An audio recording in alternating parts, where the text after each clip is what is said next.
Olá! Nesse vídeo vamos dar sequência à análise exploratória de dados da flor de íris. Vamos lá!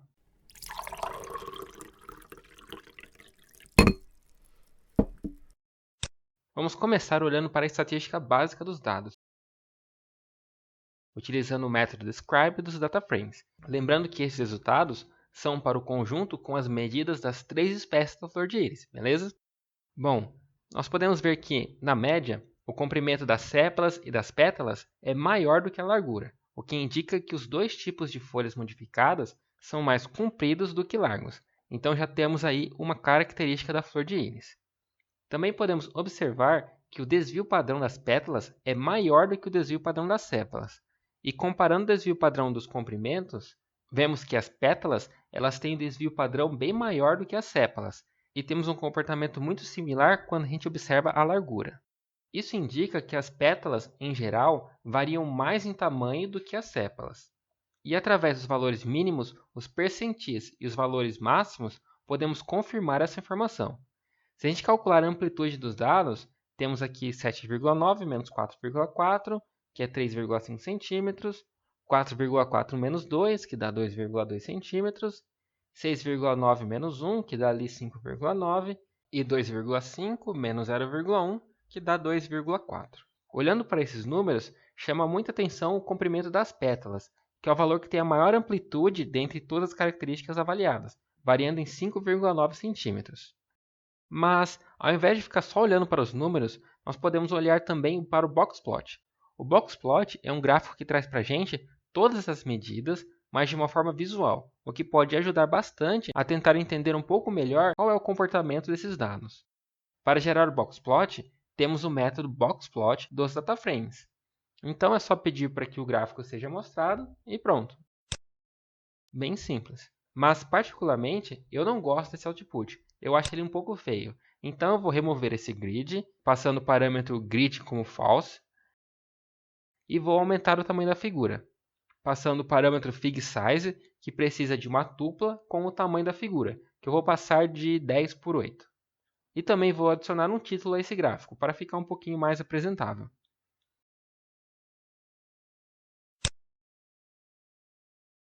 Logo de cara, chama a nossa atenção a presença desses outliers, que foram identificados nos dados da largura das sépalas e estão representados por esses círculos abertos aqui.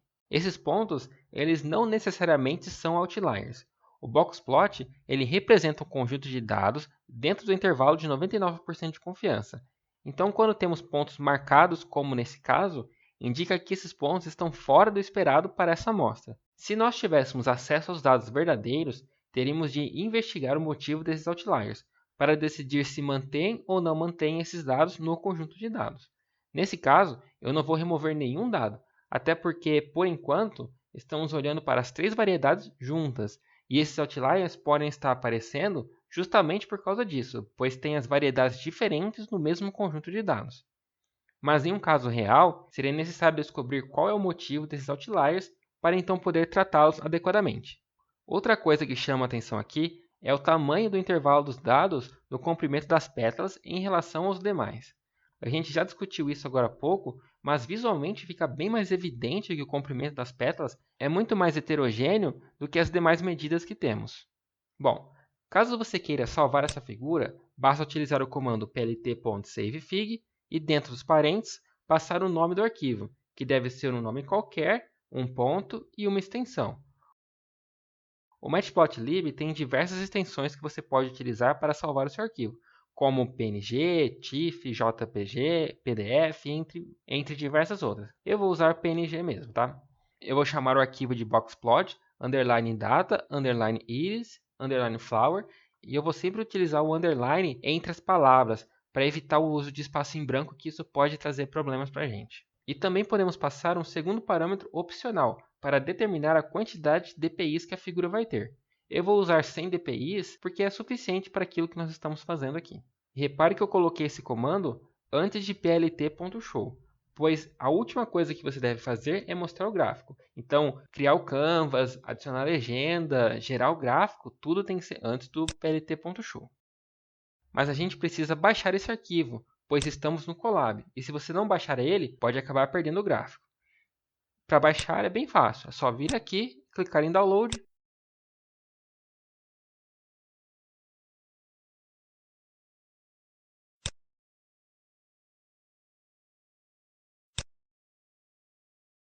E temos o Boxplot no nosso PC.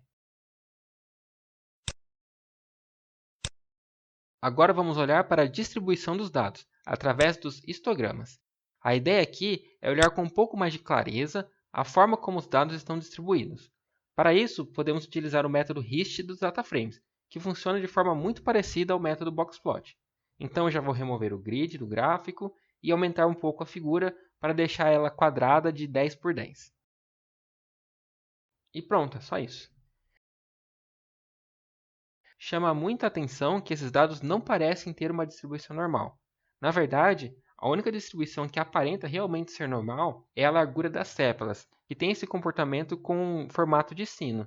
E talvez o comprimento das sépalas também seja normal, mas só com uma análise visual eu não teria tanta certeza assim. Mas quando a gente olha para os dados da distribuição das pétalas, parece que tem pelo menos dois conjuntos de dados diferentes nessa mesma distribuição. Um que representa medidas bem pequenas e um outro com medidas bem maiores. Isso fica mais claro quando olhamos para o boxplot do comprimento das pétalas, que é exatamente a mesma característica que vimos que tem uma maior dispersão em torno da sua média. Então, muito provavelmente, temos uma espécie da flor de íris que tem as pétalas bem menores do que as outras. Já nas sépalas, a gente não consegue ver isso de forma tão clara, o que pode indicar que apesar das flores terem um tamanho menor, a sépala não varia tanto assim. Mas nós vamos descobrir isso um pouco mais à frente, pelo menos essa é a intenção. Para salvar a figura, basta utilizar o plt.savefig exatamente como fizemos anteriormente.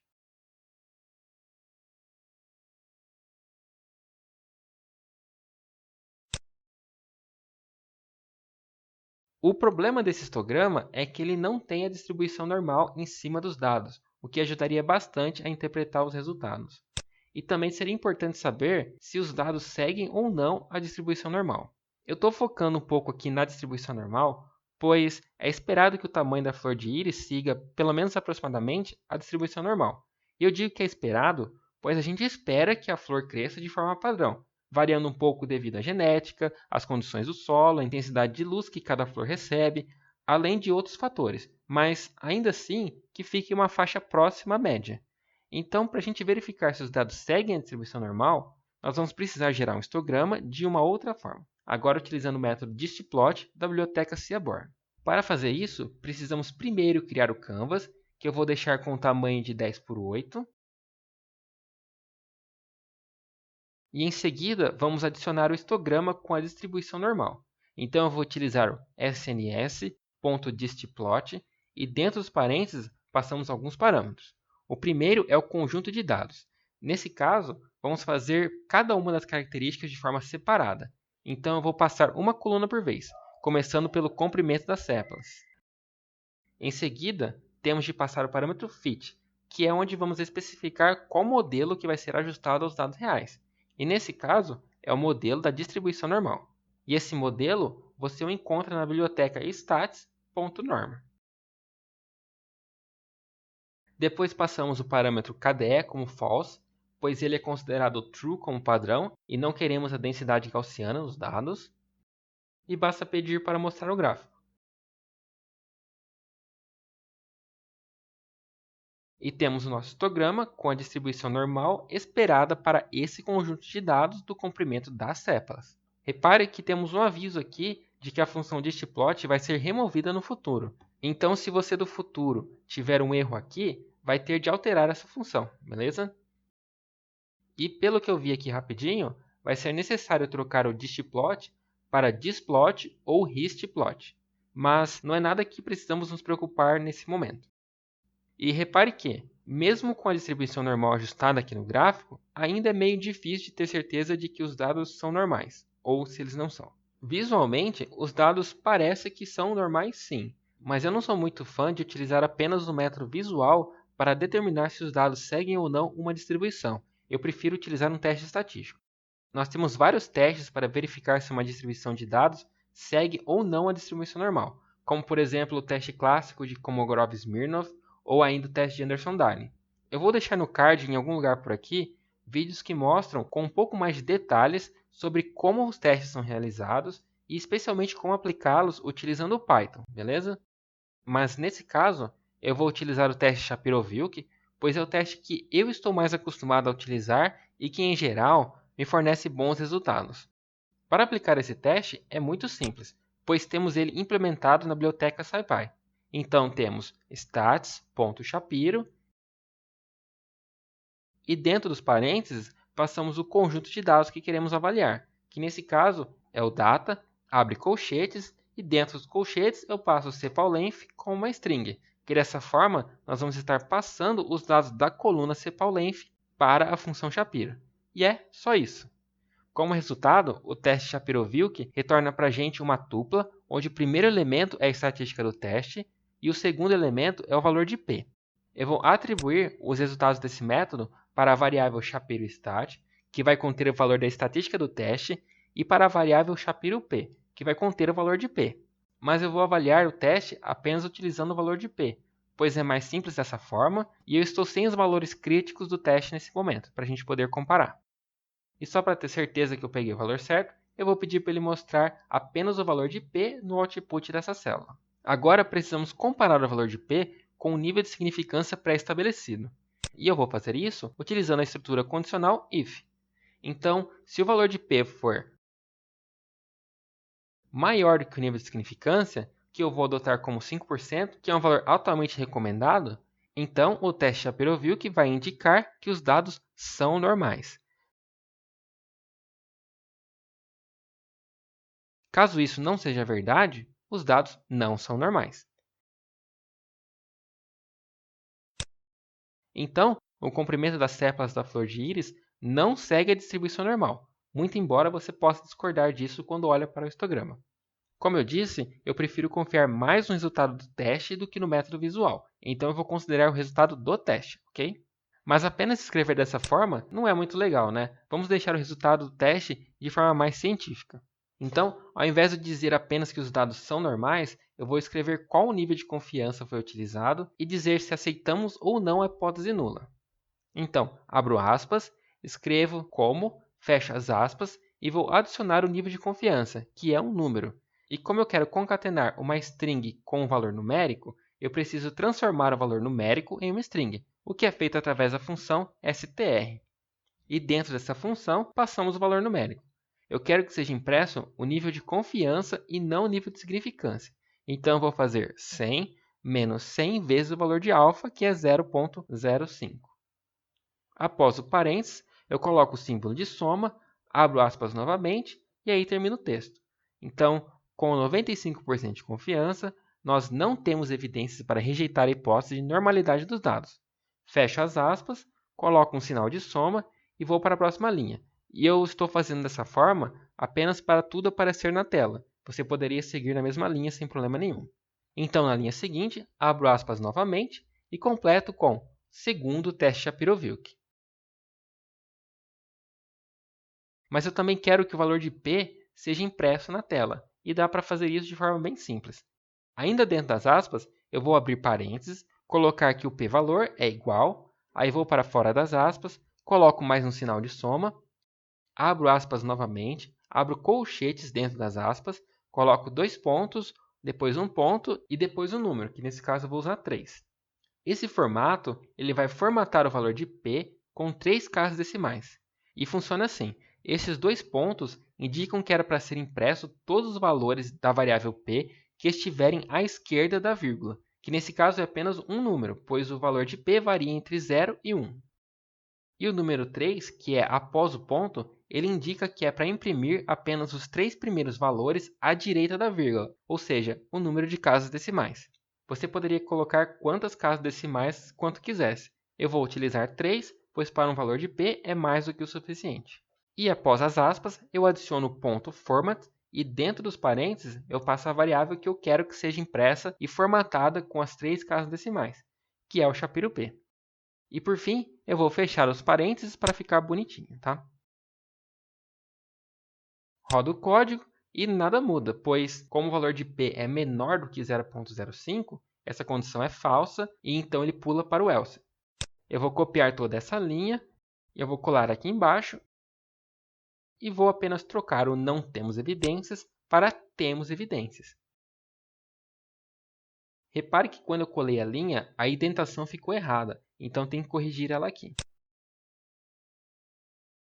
E eu vou remover essa linha e também esse valor de P.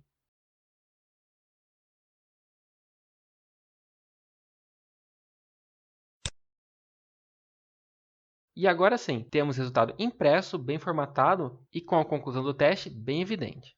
Mas utilizar o 0.05 não é interessante, pois pode ser que você queira utilizar um outro valor, e ficar alterando em todos os locais é muito entediante. Então, eu vou criar uma nova variável, que eu vou chamar de alfa, que vai receber o nível de significância. E eu vou substituir em todos os locais que tem 0.05 pela variável alfa.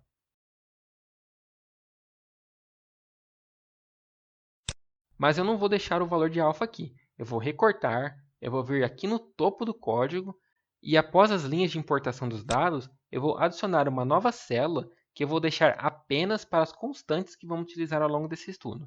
Dessa forma, sempre que eu quiser trocar o valor de alfa por algum motivo peculiar para um conjunto de dados, basta eu vir nessa seção e alterar o valor de alfa, e não precisaria ficar procurando alfa pelo script todo. Eu rodo essa célula para o valor de alfa ser incorporado à memória do programa. Voltamos aqui embaixo e eu rodo essa célula novamente. E está pronto. Agora eu vou copiar todo esse código e colocar ele aqui antes de gerar o gráfico, de forma que gerar o histograma e aplicar o teste aconteça na mesma célula.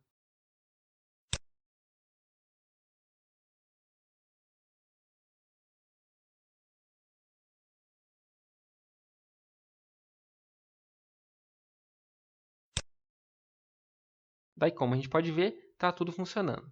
Mas eu ainda quero um resultado direto e que fique no gráfico, de forma bem evidente. Para fazer isso, eu vou adicionar uma legenda no gráfico, e nessa legenda eu vou colocar o resultado do teste. Para colocar a legenda, podemos passar ela através do parâmetro label, dentro da função distplot. O resultado curto do teste eu vou atribuir a uma variável auxiliar, que é a variável que vai ser passada através do parâmetro label. Então, vou vir aqui, depois do if, e vou atribuir à variável auxiliar que a distribuição é normal. E também vou colocar o valor de p nessa variável. E para ficar mais fácil, eu vou apenas copiar e colar do ponto format que acabamos de fazer.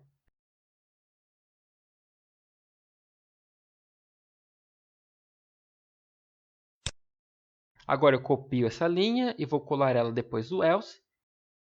E vou apenas adicionar um não aqui. Agora eu rodo a célula e a legenda não apareceu no gráfico. E isso aconteceu porque eu esqueci de efetivamente colocar a legenda. É preciso colocar o plt.legend antes do plt.show para que a legenda seja efetivamente adicionada ao canvas. E agora sim, temos o resultado do teste direto na legenda do histograma. Mas esse resultado é apenas para o comprimento das seplas, e eu quero avaliar todas as características, e eu vou fazer isso utilizando um loop do tipo for. Repare que eu estou passando a string sepalLength para dizer qual coluna do dataframe é para ser utilizada, então eu preciso alterar esse nome. Mas antes de alterar o nome, eu preciso saber quais os nomes das colunas. Para fazer isso, temos o método columns dos dataframes, que retorna para a gente uma lista com os nomes das colunas que o dataframe tem. Então, eu vou atribuir essa lista a uma nova variável que eu vou chamar de columnName, e essa variável vai ter os nomes das colunas. E agora, eu preciso percorrer essa lista para que todos os gráficos sejam gerados. Então, eu vou utilizar um for loop, que é a estrutura que repete uma ação por um número especificado de vezes. Então, for i na range, e é aqui dentro desse range que passamos o intervalo que a posição i deve variar. Eu quero que a posição i varie entre 0, que é o primeiro elemento da lista, e o tamanho da lista columnName. Então, eu passo dentro dos parênteses o tamanho da lista columnName, através do método len. Como eu estou passando apenas um valor dentro da função range, ela vai ser interpretada como iniciando em 0 e indo de 1 em 1 até o tamanho da lista columnName. Eu vou alterar aqui e vou deixar columnNames, não columnName. E eu vou pedir para que imprima o valor dessa variável columnNames a cada valor de i, para que você observe o que está acontecendo. Então, em i igual a 0, temos o valor sepalLength, Em i igual a 1, temos o valor sepal_width, e assim por diante até a última posição dessa lista, que é o species. Mas eu não quero gerar o histograma para a coluna species, até porque é uma coluna com strings, então teríamos um erro. Então eu quero que esse loop pare na penúltima posição. Então vou vir aqui dentro do range e após o parêntese da função len e colocar -1. Então agora, ao invés de percorrer até o último valor, ele vai percorrer até o penúltimo valor da lista columnNames. E como você pode ver, é exatamente isso que acontece. Então agora vou copiar apenas essas duas linhas e vou colá-las aqui em cima, pois o loop deve englobar tanto o teste de normalidade quanto a geração do histograma.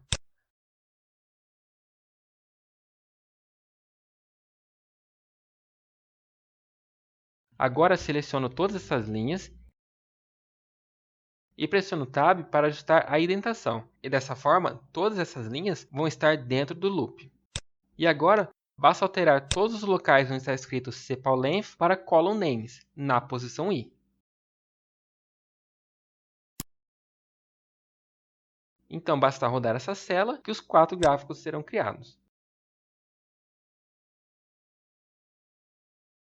Para o comprimento das sépalas, temos exatamente o mesmo resultado, que os dados não seguem a distribuição normal. Já os dados da largura das sépalas, eles seguem a distribuição normal. Os dados do comprimento das pétalas também não seguem a distribuição normal. E a mesma coisa acontece com a largura das sépalas. Então nós temos 4 conjuntos e destes 4, 3 não seguem a distribuição normal. Isso nos dá alguns indícios de que as diferentes variedades da flor de íris têm características diferentes entre si e que provavelmente será possível identificar quais características diferenciam essas variedades. Mas, pelo formato dos gráficos, aparentemente temos apenas 2 coisas diferentes e não 3. Agora, para finalizar esse gráfico, eu vou adicionar um título e vou chamar o gráfico de histograma da distribuição normal com todos os dados, pois mais para frente a gente vai fazer esse mesmo gráfico, só que gráficos individuais para cada espécie da flor de íris. E eu também quero salvar cada gráfico. Eu vou chamar eles de hist_normal_data.png e colocar 100 dpi. Mas se eu fizer dessa forma, na primeira iteração o gráfico será salvo. Mas a partir da segunda iteração, o gráfico será sobrescrito, pois o nome do arquivo dessa forma ele está estático. Então vou quebrar esse nome antes da extensão do arquivo. E vou colocar o columnNames na posição i aqui. E assim, a cada iteração, esse nome será trocado e os arquivos serão salvos com nomes diferentes. Vamos ver aqui se está salvo. E eu vou parar o vídeo por aqui. Então, nesse vídeo nós analisamos com atenção as métricas de estatística básica de cada característica das flores de íris. E em seguida, geramos os boxplots, onde verificamos que temos alguns possíveis outliers e que o comprimento das pétalas tem uma distribuição muito maior do que as demais características avaliadas. E por fim, obtivemos os histogramas dos dados. E utilizamos o teste Shapiro-Wilk para verificar se os dados seguem ou não a distribuição normal, onde obtivemos que apenas a largura das sépalas segue a distribuição normal, isso utilizando 95% de confiança. No próximo vídeo, nós vamos analisar os dados da mesma forma que fizemos neste vídeo, só que vamos analisar cada espécie separadamente, ao invés de analisar os dados como um todo. E eu vejo vocês lá. Tchau!